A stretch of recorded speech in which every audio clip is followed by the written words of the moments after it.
രാജു ഞാനും കൂടെ അഭിനയിച്ച ഡ്രൈവിംഗ് ലൈസൻസ് എന്ന സിനിമയുടെ ലൊക്കേഷനിൽ വെച്ചിട്ട് ഒരു ദിവസം ഞാൻ പറഞ്ഞു, രാജു ലൂസിഫർ ഞാൻ കണ്ടു. ഒരുപാട് പേര് പറയുന്നതാണ്, ലൂസിഫർ ഞാൻ കണ്ടു, എനിക്ക് പടം ഇഷ്ടമായി. താങ്ക് യു അണ്ണ. പക്ഷെ ആ പടത്തിൽ ആരും കണ്ടുപിടിക്കാത്ത ഒരു മിസ്റ്റേക്ക്, ഒരു കുറവ് ഞാനത് കണ്ടുപിടിച്ചു, ഞാൻ റിയലൈസ് ചെയ്തു. രാജു അത് ശ്രദ്ധിച്ചിട്ടുണ്ടോ എന്ന് ചോദിച്ചു. അപ്പൊ രാജു പറഞ്ഞില്ല, അങ്ങനെ ഒന്നും വരാൻ പറ്റില്ല. പുള്ളി ഭയങ്കര ക്യൂരിയോസിറ്റി ആയി അറിയാൻ, എന്താണ് എന്തായിരുന്നു ആ കുറവ്, എന്താണ് മിസ്റ്റേക്ക്. ഞാൻ പറഞ്ഞു വേറൊന്നുമില്ല, ലൂസിഫർ എന്ന പടത്തിൽ ഞാനില്ല എന്നുള്ളത് ഒരു വലിയ കുറവായിരുന്നു, അത് എനിക്ക് നന്നായിട്ട് ഫീൽ ചെയ്തു. പുള്ളി പെട്ടെന്ന് പൊട്ടിച്ചിരിച്ചിട്ട് പറഞ്ഞു, അതായിരുന്നു അല്ലേ, ശരിയാണ്, അത് ഇപ്പോഴാണ് എനിക്കത് പിടികിട്ടിയത്, സാരമില്ല. ഞാൻ പറഞ്ഞു ഇതിന്റെ സെക്കൻഡ് പാർട്ടുണ്ടല്ലോ എമ്പുരാൻ, അപ്പോൾ എമ്പുരാനിൽ ആ കുറവ് ഉറപ്പായിട്ടും രാജു നികത്തിയിരിക്കണം.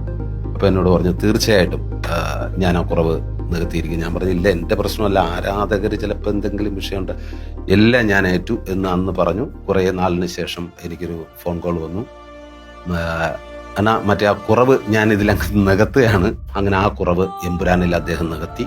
കഥാപാത്രത്തിന്റെ പേര് സജനചന്ദ്രൻ എന്നാണ്. കേരള രാഷ്ട്രീയത്തിൽ കാര്യമായ ഇടപെടലുകൾ നടത്തുന്ന ഒരു രാഷ്ട്രീയ നേതാവാണ്. വരുന്ന മാർച്ച് 27 എമ്പുരാൻ തിയേറ്ററുകളിലേക്ക് എത്തുകയാണ്. 27 മുതൽ എമ്പുരാൻ സംസാരിക്കട്ടെ.